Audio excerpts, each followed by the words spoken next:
One of the greats is back, my friends. You've been asking. We deliver. Welcome back, Prime. Thanks for having me. It's great to see you and great to connect. It's really funny. I've started to realize that if I want to stay in touch with my friends, one of the best ways to actually sit down and get time with them is just be like, you just need to come do the show again so we can just chat. That's Yeah. smart. Hey, we got to have a way to stay in touch, right? We got to have a reason. So Yeah. I want to chat with you again because so many people found so much really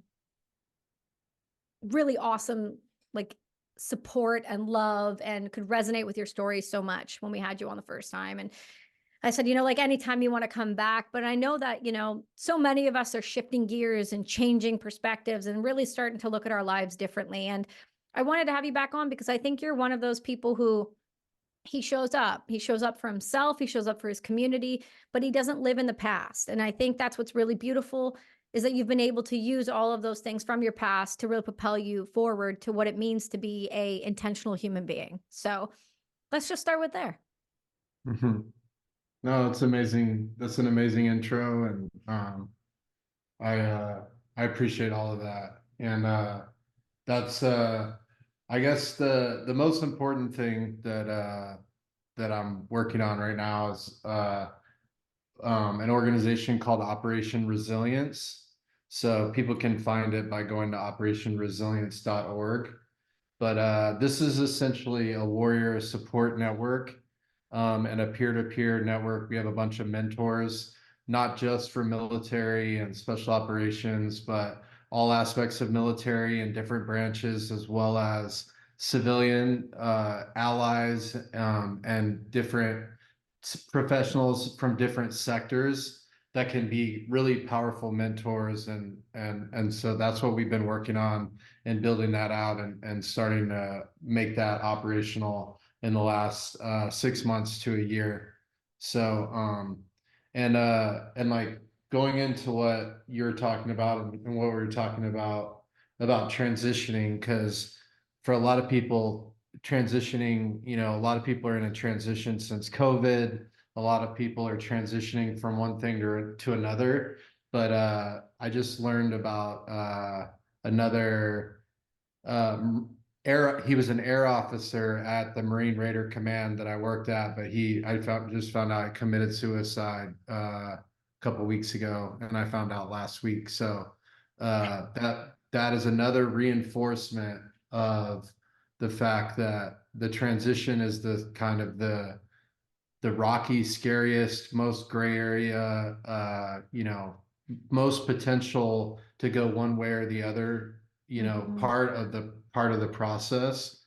And so how can we hit service members while they're transitioning and provide them resources and mentors? And so that's what our mission and goal is. And so we work with a lot of veterans that are getting out and transitioning. Um, and so that's a big mission. And I personally had so many friends at this point and people that I served with overseas that basically survived being in the wars and then came home and committed suicide from one thing or another. So it's been like a huge trigger thing each time that one of those individuals has done that. And so that's kind of the main thing that we're focused on. So pretty much I I live in Southern California, and there's always people that are flying in or out, to do either healing or integration or some type of transition support, or we're just getting them out here to you know get them a positive kind of reset and open up space for them to move in a different direction. So that's that. And then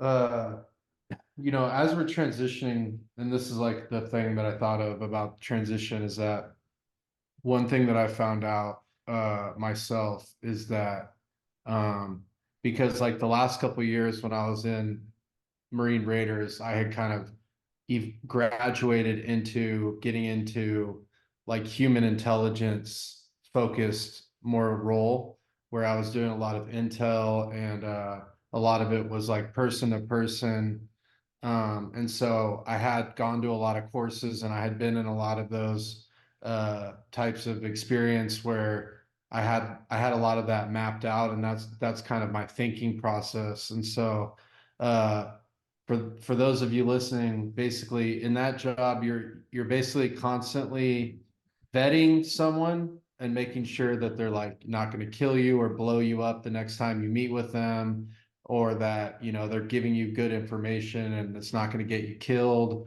or whatever it is. You're vetting them like that, or you're building someone up, like, you know, to do something for you. So you're kind of gaining, you have to have the skills to be able to work with all different types of people.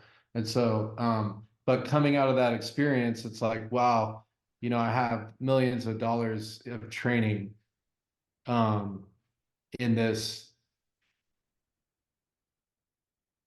How's my connection? Oh, you just got a little wonky there. Okay, Okay, that's all right. is it good? Yeah, you're good. Okay. So I basically got out and I kind of fell into the trap of I'm going to still use my frameworks and how I vet people and do Mm, that with everybody, you okay. know. And so what I would do is I would like build dossiers or like build file folders in my mind on each person. So I would have one on you, and then Great. every time that I would engage with you, I would have some type of a test that I would do with you, and then I would keep track of the whether you passed or failed those tests, and then I would constantly be, you know, assessing you and like vetting you out and testing you as a person. And that's kind of how that's really how I was, you know. And then you're constantly that validating people whether they're lying or not, and Mm, verifying information and cross-referencing and all these different things. So long story short, there's a lot of stuff that goes into doing all of that, mhm. and all of it I've found is derived towards, we'll just say that's like a military mindset, which you could say is a security mindset, which if you really boil it down is a fear mindset, because you're Mm. constantly in fear and you're constantly, you know, projecting and predicting what's gonna, you know, what could happen in the worst case scenario always. That's got to be exhausting, Prime. It is. Yeah, and it was. And so I think that's kind of like a big part of what didn't work when I got out and Mm, how I was losing my mind. mm. Um, How long have you been out now? over 6 years. So I had like, you know, a good like year and a half of like rough transition time, Yeah. turbulent. I think the most of the time we lean on these behaviors, like you said, it comes from always from a place of fear. When we look at why we do what we do and who we talk to and what the motivation is to talk to that individual, it's a control tactic. If we can control the narrative, then we can control whether that person hurts us or not. And that's a scary space to be in all of the time, just going about the world, let alone how exhausting that could be just trying to keep up with that. If you're in a space where you're constantly meeting new people, like for you, I know with like the Underwater Torpedo League, you're constantly seeing people, you're constantly working with people, you're constantly in a different environment with somebody where they're putting their life in your hands and trusting you to teach them something that, when it goes wrong, it can go wrong. So that I can imagine that being exhausting. But how do you how do you talk to veterans when they're transitioning, knowing what you know now about yourself, but also how you move forward to helping those people become successful afterwards? Well, it's it's kind of like finger on the pulse of all of the situations or people that I've ever talked to or know about their experience or transition, and then kind of pattern recognition and seeing, you know, what's the best like advice for that person. But generally speaking, if let's say you are getting out, and I've had many people that, because I got medically retired, so I got out at 13 years. So there was plenty of people that I served with that have gotten out in the last 6 or 7 years since I got out. Mm, And so people that are getting out like in the last couple of years, and I've been out for a long time, a longer time, I look at it like Shawshank Redemption, where like if you're inside of the walls, you're kind of institutionalized, just like people mm, get in prison. mm, And you cannot see what you cannot see outside. mm, And so having those allies that have been in but that are now out on the other side of the walls that can mm, basically give you some just comment, just, you know, be a guide in any way, shape, or form as you're getting out and be a sounding board and a grounding thing. Um, and so generally speaking, it is like, hey, you know, where are you at right now? And then what is your general plan and what are your goals look mhm, like? Like where are you going to be moving to? And then what's the next hilltop that you're going to be going after in life? You know, mm, you made it all the way from zero to all the way to being a special operations team chief or officer where you were free falling in the middle of the night in like all these different places across the world. Now you're retiring. And so what's next for you? What's the next thing that you're gonna, what's in 10 years looking back that you could say now that's like the next free fall situation, you know? mm, Um, but trying to like unlock that potential because a lot of times at the end of that road, you get pretty fixed minded and closed minded, and you're in a fixed mindset because you want it to be over and you don't want to have to start from scratch and you don't want to mhm, like, you know, you want it to to be retired after 20 years of military time, mhm. you know. Um, yeah, you're not, from what I've seen, it's like a hard thing to be in a growth mindset at that point. And it took me a little bit to get into that, you know, because I was like, um, uh, wanting to have already done everything, you know, and I've already checked the box, like everything else is downhill from here kind of thing. And it's Mm. like, no, not at all, dude. I'm So, glad that you say that because when people like you speak power to truth in that way, it helps others be less fearful of the idea of starting something new. It's always going to be intimidating starting something new and it might not work. You know, I saw I love it. Aubrey Marcus posted something, I think it was like this week at some point, and he was like, you know, I'm brought to you by Mindful Meds. You guys have been seeing me take Mindful Meds for a little while now. Mindful Meds is a premium supplement company dedicated to supplying humans with the tools to improve their mental health, clarity, and performance, all while supporting their growth along the way. Whether it's the Immunity Blend, Lion's Mane, Inspire, or Voyage, all of their products are clean, tested, consistent, and they've become a huge help in my life. I found Mindful Meds over a year ago now, and I've never looked back. Go check out their website, mindfulmeds.io, and use the code BRASS at checkout. I've started so many businesses, so many products, so many brands, and they've all fall flat on their face. And then the one worked. It's like that idea that you have to keep trying the things to see what's going to work for you, whether it resonates with people, whether it's where your heart lies, what sets you on fire, what really pushes you to want to be better and to be different. And that is intimidating when you've been, you know, I don't say brainwash is a harsh word, but I think it does have its, I think that that is a valid word on some levels. You've been put in this position where you believe only one thing, one subset of things, or that this is the only way that it can be true, or this is the only way it can work because you're just taught that way for so long in service. And I'm really glad to hear that you've made it past that point where you feel like, you know, you're on the other side of it because transition is one of the never spoken about while you're in. It's never really had that conversation around mental health while you're in or how you're going to get out. You know, you sign the documents, you release, you give your stuff back, and they do their best. Well, I think bunny ears do their best. I think they do the bare minimum to make you transition out successfully. But ultimately, once you sign on that dotted line again, you're no longer their responsibility. So I don't truly believe they care all that much. I think that it's just much easier to pretend that they do. Um, it would be a lot less work if they just tried, and we wouldn't have the epidemic of suicide that we have currently at our feet. It's good to see people like you speak up so honestly about this, about the difficulty of it, because you are who you are and because you come from such an elite force. And you do look the way you look. It's very different. It's perceived very different when I speak about it versus when Prime Hall speaks about it.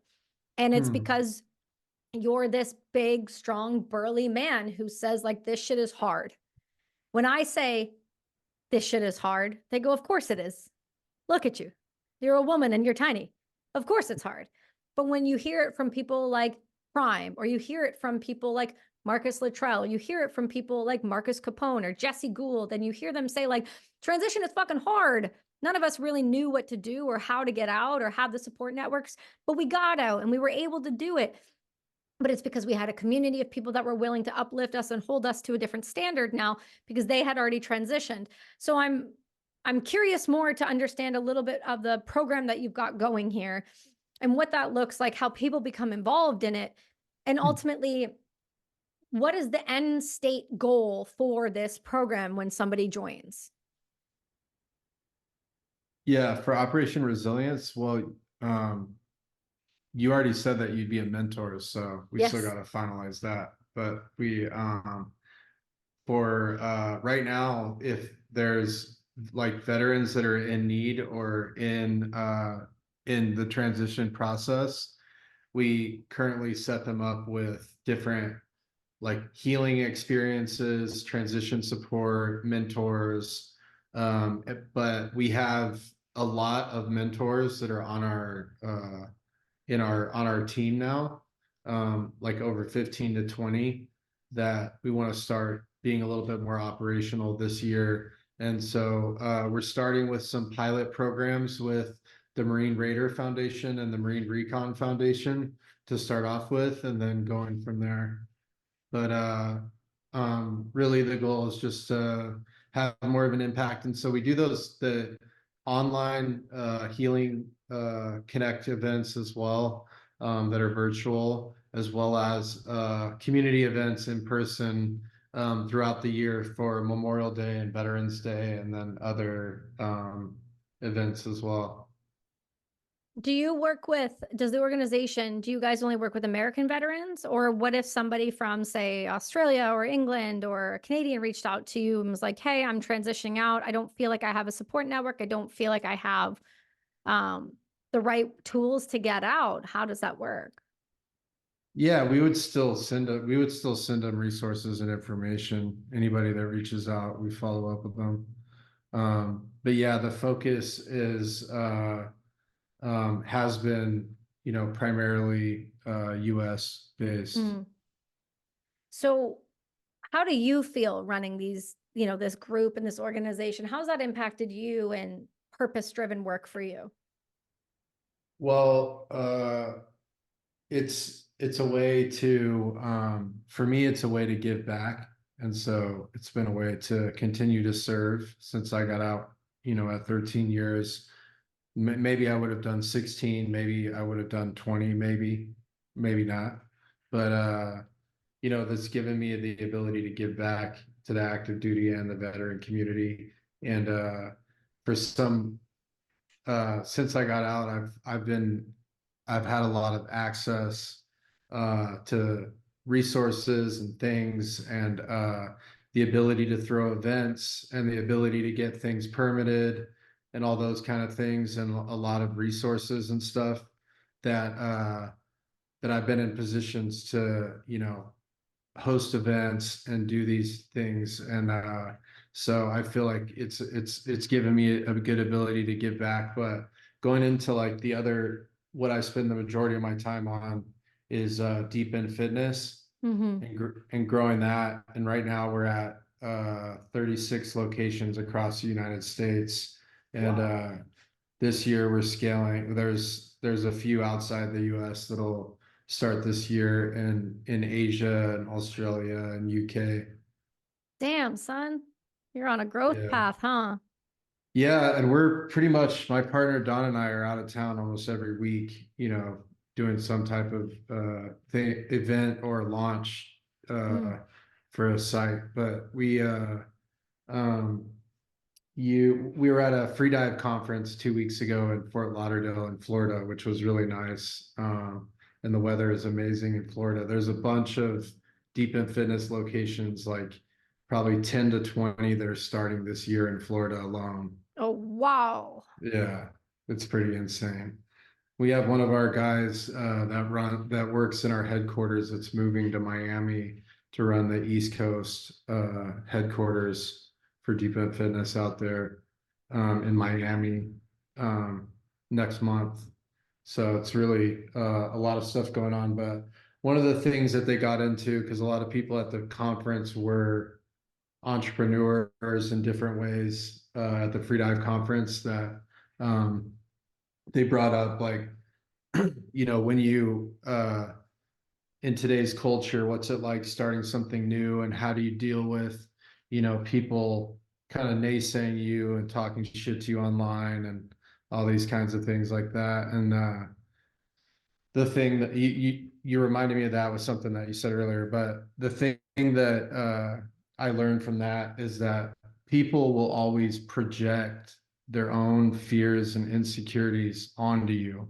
And Mhm. so even people that are getting out, are transitioning to something, and they're asking everyone around them, what do you think I should do? Or what do you think I can do? Everyone around them might project their own fears and insecurities onto them and limit what their possibilities are for what's possible, Mhm. moving forward. And so if we would have listened to everybody, like even the people that we served with that were saying like, hey, you guys, this was 6+ years ago, and you guys are starting Deep in Fitness and under. Hey humans, I know you've all been seeing me drink HVMN's Ketone IQ lately. This is a game changer. Jet fuel in a bottle. I use Ketone IQ for everything in my life, whether it's running, cycling, podcasting, or just the extra boost that my brain needs. I won't lie, it helps push me to the next level in all things. I love Ketone IQ and what HVMN stands for. Go grab some shots today at hvmn.com and use the code BRASS20 and save. Underwater Torpedo League, are you crazy? Why are you doing this? You know, this isn't going to work. And Mm. so we had a lot of that. And then our videos go viral a lot. And so anytime that the video goes viral, the amount of stupid comments that go off on there, so it's like there's always been that kind of stuff, right? There's always been all that. And that's just noise.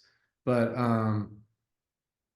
the community of Deep End Fitness, like we're all doing underwater training together, and we're all kind of pushing ourselves in different ways, and we're all working together, and kind of the program's all about like, growth for everybody that's there, but also in a merit-based environment where everybody puts effort into it, and it's Mhm. not just like, you won't find people just sitting on the side and talking and hanging out, while during the session. It's very intentional, and it's an experience based program. So, but the community is like a tribal community, and I've gotten to train I haven't been to every location that we have, but gotten to train at so many different places across the US, in Hawaii, all these different places where we've been able to introduce our training and bring it out. And so that community alone, has been and like a couple of my key people that have been with us since we started are like, I served with them as well and were raiders with me. So we have like a um in the military, there's a term 360-degree security, where you have security all around you, and you have that worked out. And so that's the closest thing I can think for someone that's getting out. You want to have 360-degree security around you. You want to have good friends, a good support system, friends, family, um, faith, and as much support as you can, because that can be a turbulent time. Mhm. And you are the sum of the five people, but you're also the sum of the five podcasts, the sum of the five, music groups, the sum of the five TV shows, the sum of the five foods. You are the sum of what you absorb. And that's a huge reality shift for a lot of people, because when you're in service, you don't choose who you're around. You don't choose the environment you go to. You choose to be there, but that's about it. And when you have to start making these decisions in life and you have to start looking at who do I want to be? Where do I want to be? What do I want to surround myself with? So many people, when they transition, they start to get to a point where they'll just go back to what's comfortable, not what's healthy, not what's productive.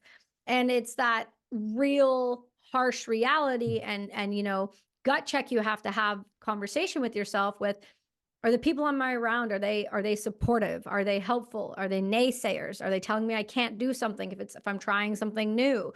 Or are they truly what I should be surrounding myself with? Because complacency kills, and that's no different than service. It's the same in the civilian world.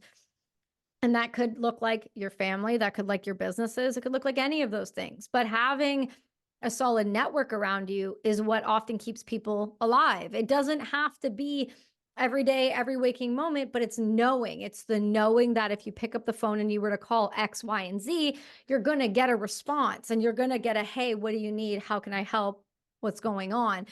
And so for transitioning out, having all of those set in place before you leave, being proactive instead of reactive in your businesses or your jobs or your careers post service, really using, that time that's given to you, that little bit of time to start to think. Don't wait until you're out of the service. Don't wait until you're already post-military.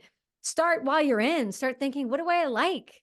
What do I love? Because so many of us lose our identity as soon as we get in because we're designed to. And we don't even know who we are without our service. Yeah, the identity gets stripped. Yeah, for sure. And I think that's one of the biggest things I've seen with clients and with individuals, especially recently post COVID, not even military, like civilians as well. So many people went through a massive, whether it's ideology, um, family oriented issues, business, everyone went through some form of transition. And post COVID, if we didn't have the support network around you, people got really sick, really ill, really fast because they felt as if they lost everything. And they believed that the world was, harming them in some way. Well, we know it was, but it wasn't. We didn't individually design it. That wasn't in our control. But what is in our control is our perspective and how we choose to see what's happening to us.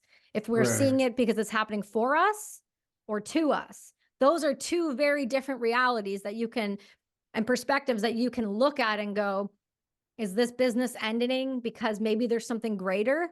Is this business ending because it's what I needed to be able to move forward? Or is this spouse leaving because it's toxic and unhealthy and I just haven't been aware of it until COVID when I've had time to think? So many people are going through transition points in their lives right now where they feel like their whole life is falling apart, when really they're getting an opportunity to start something completely fresh and completely new. Doesn't have to be comfortable, but you have to use those moments as growth. It's just like COVID. Some people gained exorbitant amounts of weight and got really lazy and didn't use the time well. And then some people completely over multiple years changed their lives, completely shifted their lives for the better. And they wouldn't have if COVID didn't Yeah. happen. So it's harsh Yeah. realities. I have a cool story about that. Um, I'd love to hear. when COVID hit, I lived, my wife and two kids, we lived in a gated community in Southern California, and it was a new development, and we were the first ones to live there and all that stuff, and we waited forever for it to be done. And then after living there for a couple of years, COVID hit, and so we were trapped in this gated community with everybody inside, running around with masks on and Mm. like, just like that total chaos. And like my perspective from living in an enemy village in Afghanistan for 7 months and just living through that type of experience and just any of the other things that I've, experienced, that the mask and the cold COVID shit was just like, all right, this is too much. I don't want my kids around this environment inside of our neighborhood. And our neighborhood was structured to where like the six neighbors down the street, or there's six driveways to get to your driveway on either Mm. side. So that's 12 houses that you're have to drive through their driveway to get back to our house, you know. Mm-hmm. So anyway, bad vibes. We sold our house and got a trailer, like a travel Mm-hmm. trailer, and went and you know, lived at the beach here in Southern California for several months, at Camp Pendleton, and then went and traveled and just stayed like at really nice RV parks across the US and just kind of waited it out. But everybody at the RV parks was totally cool. Nobody was doing any mass games, you know, like that was a totally like total safe space for all from all of the you know, psyops that was so strong at that point. Mm-hmm.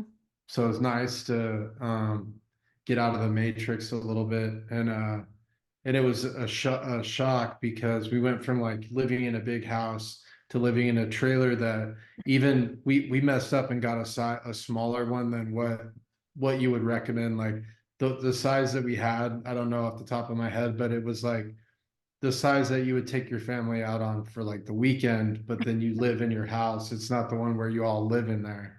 And we lived Right. in there with our English bulldog, big ass, you know, dog that lived in the back. So, but and then we moved from there after living there for nearly a year. We moved back into a big house in Southern California. And so, but my kids and family still, and wife still, you know, really like the camping experience was one of the highlights for everybody. So it That's was really cool. beautiful, It's man. cool. I'm really glad you did that because everybody made every possible excuse as to why they stayed the way they stayed and how they participated or chose to participate or not participate. And I know where I currently live, we're in a cul-de-sac, which is just a ginormous fishbowl. And I'm like you, where we're at the very end and you have to go through all of this to get to that side. And the saddest reality is, and this is hard for people to understand, and I'm sure some of those people are going to listen to this and be like, bitch, and I don't fucking care. Most of those people are doctors. I'm sorry, drug pushers. Let me push that again. Mhm. Um, and they were ruthlessly terrified, and their children weren't allowed outside, and everyone was watching to the point where they were calling the cops on us. And it was really Damn. fucked up because we went through COVID probably a year longer than the United States did. And it is by and large one of the more frustrating things I've ever realized was, you know, this safety in numbers, this in a cul-de-sac, you know, where the kids can play together. All it takes is for one slow drip fear mentality to creep in, and everybody starts acting like they live in China. And nobody wanted to admit that or have conversations. Or if you pushed, I remember one of the husbands I would send daily reports to of factual information counteracting them getting their very young children vaccinated before it was even legal to do, and going like, Mm. why are we doing these things when it's not a big deal? And to see who drank the Kool-Aid, and not just drank the Kool-Aid, but bathed in the Kool-Aid, fucking slow dripped their kids into the Kool-Aid. You see the repercussions of it. You see the damage that has been done. And I'm optimistic that things can heal. But I do believe that this goes back to that conversation of transition points in people's lives where they're going to choose to stay in the thing that's comfortable, even if it's the thing that's harming them and killing them, versus going, we're going to shift the narrative, even if it's uncomfortable for a moment, but knowing that we won't have to live like this and that it'll only be uncomfortable for a moment. It doesn't have to be permanent. It's what you choose for it to be.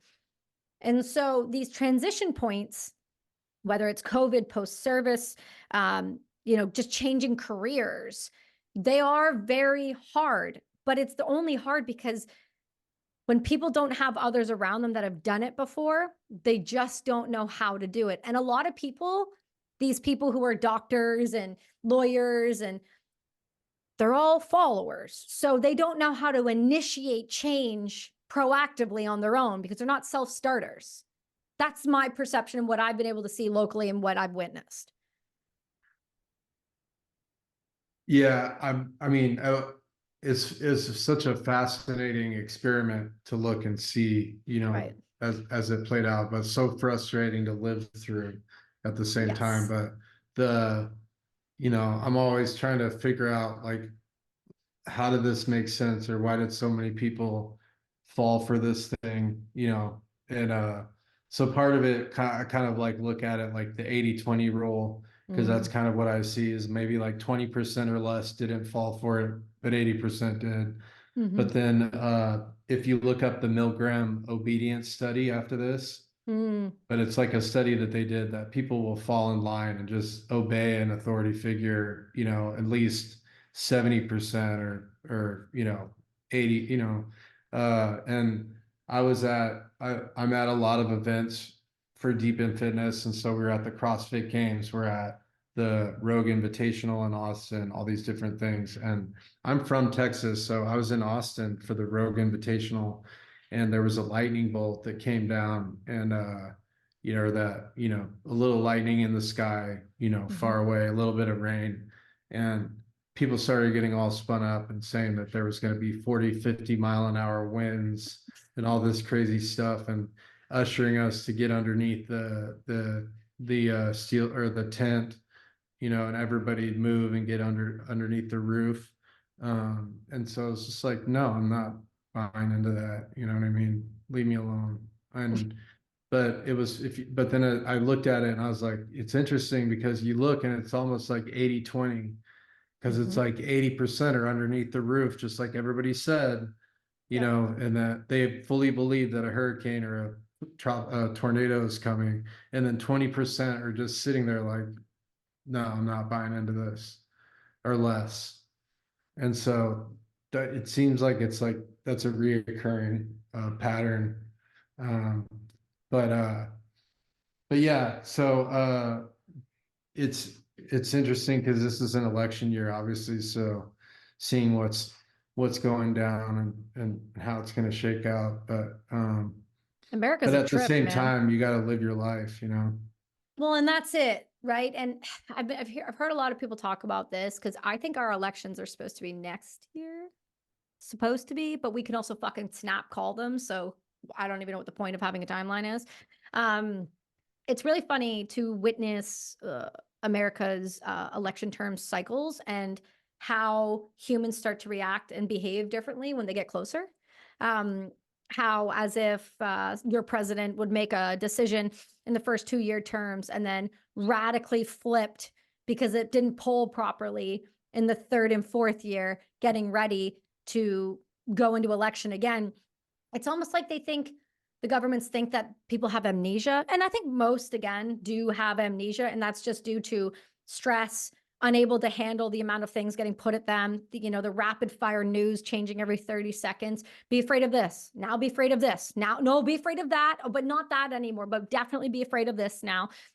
And you see it around. I just had a podcast this morning with April Hutchinson, and we were having the same conversation about how you have an age group of people that grew up in news. And so this massive group of people, as they age, they stay that way, where they have to get their slow drip news at 5 or 6 o'clock at night.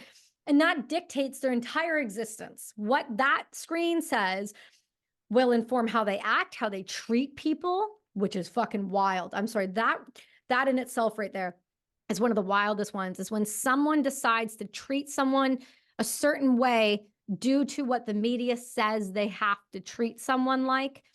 And you have individuals who have positions of power, i.e., talk show people, late night talk show comedians, all of these.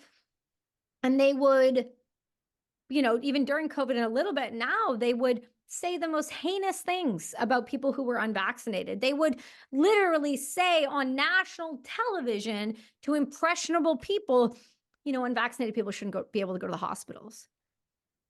Like, when would anyone ever think some of these thoughts? When would they say like, children shouldn't have access to doctors if they're not vaccinated? I don't know that most people knew what the fuck they were saying and how dark and sinister it came off. just fucking it Well, blew my mind. there's a lot of dark. I look at it like light versus dark in a lot of this Hmm. stuff, but if you look at the counterinsurgency model, or they call it McCormick's Magic Diamond, but it's essentially like a diamond where your insurgents are on one side, you're on one side. They're Hmm. constantly, having opposing actions, and you're constantly combating that on this side. But I feel that, like, intuitively, I feel that since COVID happened, just like on a deeper level, I feel that, like, going back and forth. And Hmm. so, um, yeah, it's a crazy time, to be alive and to live through. Hmm. Um, but, but yeah, it's definitely, and there's people that, I was really connected to, I thought, uh before COVID, that I'm not connected with anymore. And even one of my buddies was joking this morning when we were working out. He was like, "Yeah, dude, we lost him during COVID because, one of our buddies was like, he started going off on us because at one point, because we had been around one of our coaches that trains that for training, and we had been around someone else that had COVID before we saw him, and he was like Ah, thinking that we were going to kill him, and it was like, completely out of, just took it way.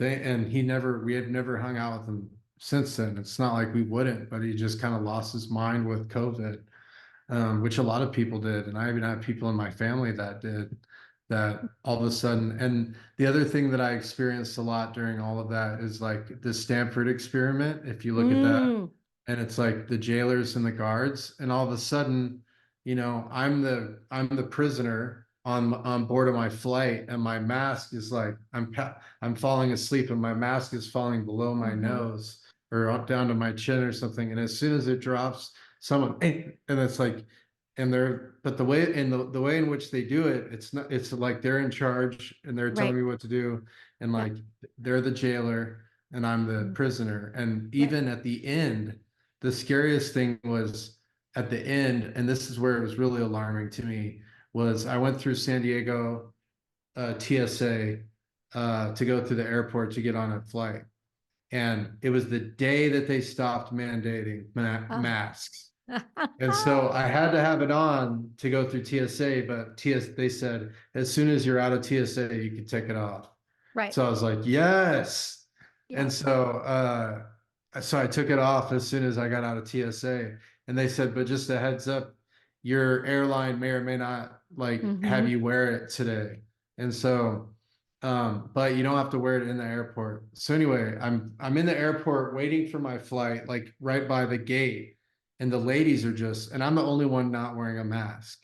Of And they course. told us we didn't have to. Of And course. so the ladies are like looking at me, the ladies for whatever airline I was flying that day, because it's always random, but Mm. they're they're looking at me like, and then one of them came up to me and told me to put my mask on.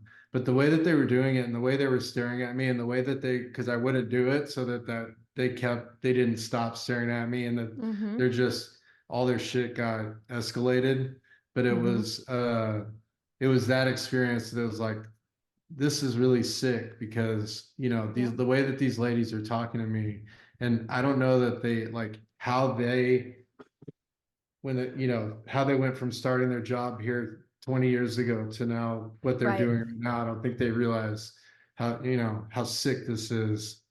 And Well, it's that slow drip, right, Prime? It's that people are so dumb, deaf, and blind, and they just live their life unintentionally, where they're in the subconscious and they're on autopilot. And they're just, well, this is what I say now. And you see it. yeah, It's yeah, fucked up. they're kind of rocked to sleep. That's a big, that was a big part of this kind of dystopian, or whatever you want to call it, like Hmm. 1984, where you're walking through the airport and everybody's got their mask on, and Hmm. everybody's just kind of like checked out looking at their phone. Hmm. And eating McDonald's and whatever it is, and it's just like, Mhm. whoa. We had that happen. So I think it was 2021. So like I said, Canada stayed pretty hard in this till, I mean, everyone's still pretty masked in a lot of places right now, and we're in 2024. So just take that with a grain of salt. I flew home.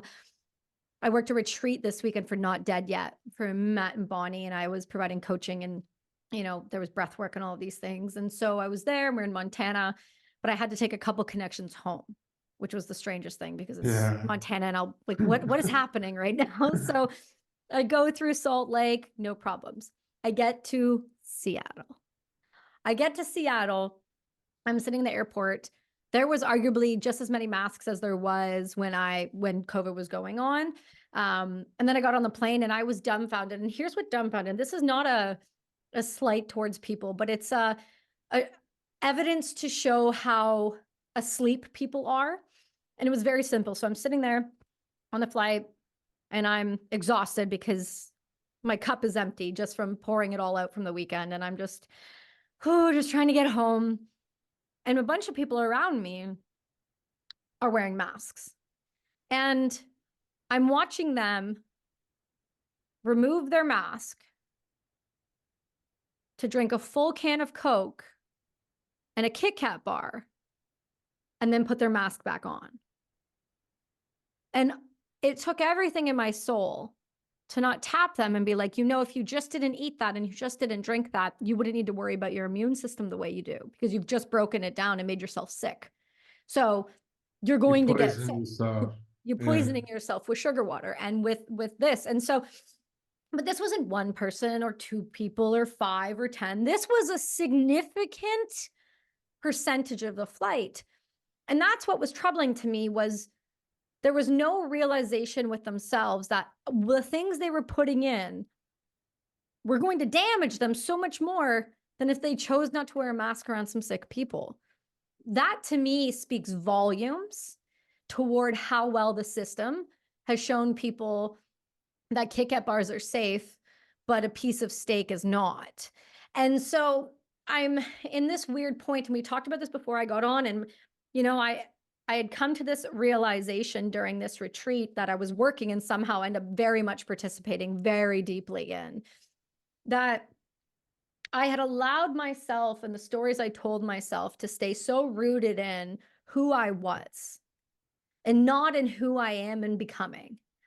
And that came with how judgmental I could be about things like these people who were not looking after their health, but would yell at others when they were morbidly obese for not wearing masks. And what I realized in all of this was, as much as I learned in service, and as much as I learned transitioning out, and as difficult as it was, and still has its weird moments, it's the stories we tell ourselves.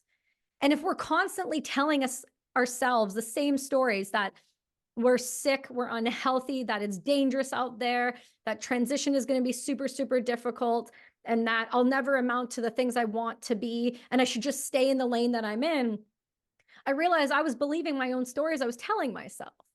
And the reality is, when you shift the stories you tell yourself, your perception shifts. So when I see people now that are actively participating in killing themselves with food and sugary drinks and all of these other things, I no longer look at them and go, what a fucking idiot. I look at them and go, how sad that they're that asleep. I wish I could help them see. And so that comes towards the career path I'm going versus the one that I used to take and my why around things. And so I try to have empathy, but also realizing that I'll never, ever, and I never really did during COVID, but I will never, ever allow others to dictate how I feel, my family feels, what we do, and how we do it. Ever, ever again. Yeah, I'm with you. Yeah. And I since I've been out, I've gone to a bunch of different training, but did some emotional intelligence courses. And Mhm. in the last one, like I did like an advanced course where it's a longer version, like 6 months, but really it's very simple in that you're kind of asking yourself these series of questions every day. And the main one is like, where's my resistance coming from? Mm. And so when you look at where your resistance comes from, I mean, you'll find these things, and it's like, like getting resistance, seeing people wearing masks still, and these types of things. And so I took, there was always something, if there's resistance about something, there's always something deeper about, like, something I can work on Mm-hmm. that's there as well. That's like kind of just a download that's waiting behind that if I really like drill down and see what that is. So, but one Mm-hmm. example that I've noticed lately is that because I've in the EQ like work, you kind of go through these things where you get matched up with all these random people. And I've been matched up with people that, when you first see them, you're like, oh, this guy looks like you know, a serial killer or something, right? And he can't even tie his shoes, or he like looks, kind of creepy and all this stuff. And then you talk to him and you learn that, his mom locked him up his whole life, and his mom abused him, neglected him, did all this sick, twisted things to him. And you're like, damn, dude. And then you think back to how you initially judged him, and you're like, fuck, like I had no idea that you had been through that type of shit. Mm-hmm. And I just thought you're a creep, but Mm-hmm. I had no idea. And so you kind of have these deeper learnings. And so that's kind of some of the things that have happened to me where, I've asked a guy that's in Southern California on the beach that works inside of a little gas station where the air blows through the gas station, and he's wearing a mask. And I'm like, do you mind if I ask you why you're wearing a mask? And he's like, Mm-hmm. yeah, well, no, no, no, it's okay. But some people come in and they sneeze here, and like, just people are sick sometimes and all this stuff. And he's like, I just don't want to get sick. That's it. And like, I've gotten sick a lot working here. I don't, it's just, I don't like wearing a mask, but it's like, okay, I understand where you're coming from. Mm-hmm. That makes sense. And then when I was in the airport last week, I was getting on a plane, and a lady came up next to me wearing a mask, and she looked at me and she gave me a big smile to where you could see her smile, like her mask Mm-hmm. shifted. And so I was like, oh, that's nice. But um, I mean, it still bothers me just on a deep level, the whole experience of it. Same as like the Afghan withdrawal, but Mm-hmm. it's like you gotta take accountability of everything in your life as much as you can, and focus on what's inside of your control, Mm-hmm. because that's the only thing that's going to propel you forward and Mm-hmm. unlock results. And having your finger in the wind, waiting for everything else to happen and letting everything else blow you around is not the answer either. No, 100%. I'm really glad that you're able to share that perspective, because again, so many people, and I know I've had a response to it. I go to my Cairo and they had their door shut for some reason the other day, right? And I on the door was like the COVID sign. And I know the owners. And so I saw the sign. I immediately became angry. I was like, oh, we triggered here. And I said, got into the room and I looked at her and I was like visibly upset. And I said, why the fuck is that still on the door? And she goes, it is. And I said, yeah. She goes, we haven't shut the door in 2 years. We literally, it's like the door always, didn't even remember it was there. And what blew my mind about that was like, this past couple years, if people have never experienced trauma or PTSD or post-traumatic stress, You God, probably if have. they fucking have now. Yeah. That's what's scary to me, is like we already had enough people to heal from 20 years of complete unnecessary war. We didn't need an entire civilian population tacked on top of that to then try to manage with the little amount of doctors and psychiatry that we actually already have access to. So I realize that, and I catch myself in those moments because I don't want to feel that way about this. But I think it's okay to not forget. I think you can forgive people that are willing to see the sides, but I don't think you have to forget. So when people say to me, well, just like move on. I'm like, I will never move on from the moment I was standing in front of my in-law's friend And they looked us dead in the eye in Hawaii and said the unvaccinated people shouldn't have access to hospitals. When fully well, I knew right then and there I was unvaccinated, and so was my child, and so was my family. So when it came time to, like you said, get on the Air Canada plane, and they wanted my son to have a mask. Thank God for the websites that made the fake ones. Thank God for the people that figure a way around all the systems, because The those are the pseudo reasons, mask. dude. I would never put a I mask had on my one child. too. I Yeah, had the a black. bedazzle. No, it was a Yeah, bedazzle. It had a bunch of like rhinestones on it. You could breathe through it fine. ours was a mesh one that you could breathe through fine, and it just looked like real. And so I was remember sitting on the plane with my son, because at the time he was 5, and my in-laws were all nervous about us going because they're vaccinated and we weren't, and they were all like, how are you going to get around it? I said, don't worry about us, worry about yourself. And I remember being on the Air Canada plane, and we were in business, and I've seen the stark difference between how they treat people in first class versus coach when it came to the masks. I'm not exaggerating. And I remember I had just put a piece of food in my mouth and put it back on like this. And it wasn't like, I wasn't even like, my hand was still on it. And I got screamed at by this female. And I looked at her very quietly and I said, you're going to get out of my face, because I'm eating my food. And if you come near me again, my response is going to escalate rapidly. She came over with a piece of paper with it, like, you're going to get a fine, blah, blah, blah. And I crumpled it in my hand and dropped it in front of her feet. She goes, well, we'll call the RCMP. I said, call them. I know them all. Please call them. Call the RCMP. Go for it.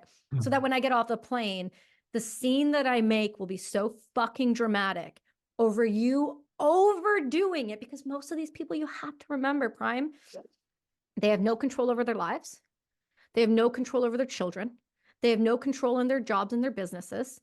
So when they were once given a moment of power, you saw what happened.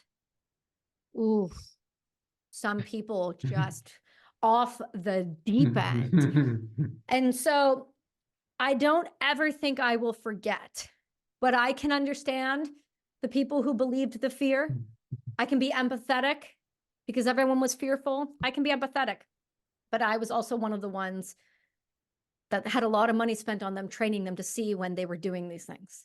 So I could understand that in the family, our little family, my husband and my son and I, were the only ones that were going, this is a joke. The rest were like, we're all going to die. And we weren't allowed at events. We weren't allowed at things. You have to just remember, not everyone's going to make the right decision when the pressure pushes on them. And that's why they're not made for things like service. There's levels to this fucking game. And it's okay if some people don't know how to play them. But as long as I do, and those around me, and the 360 that I have do, I don't care about the rest, man. So You can't, dude. Fuck, Prime, I I like miss you, that. man. I miss you, man. I miss you, dude. It's been too Yeah. long. Yeah. Let's stay connected. Yeah, dude. Listen, can you tell everyone how they can support not only Deep End, but you as a human fucking being, this organization that you've got that is just really hopefully going to, and I believe it deeply, is going to help so many people transition so that they don't feel alone in this process. Where can they find you? How can they help? Yeah. So Deep End Fitness. If you go to like Instagram's probably the easiest part, but deependfitness.com, like the deep end of a pool. And then operationresilience.org is the nonprofit that we work with. And then I have a book update. So the working title is Unlocking Flow. And I'll send you the link, but it's in the final editing, so we're shopping it out to publishers and in that stage right now. So, and that was like Bethany Marshall has been writing it with me and Mm-hmm. basically working on that for the last 2 years. So it's pretty much like 98% done. So that Congratulations, yeah, Prime. yeah, It's a big yeah, accomplishment, man. You let us know when you're ready to come on and talk about it and how we can help promote it and how we can get it into people's hands. We are cool. 100% at your disposal. All right, we'll do. I'll take Right you on. up on that. Absolutely. All All right, right. my dear, you stick with me. All Everyone right. else, we will see you all next week.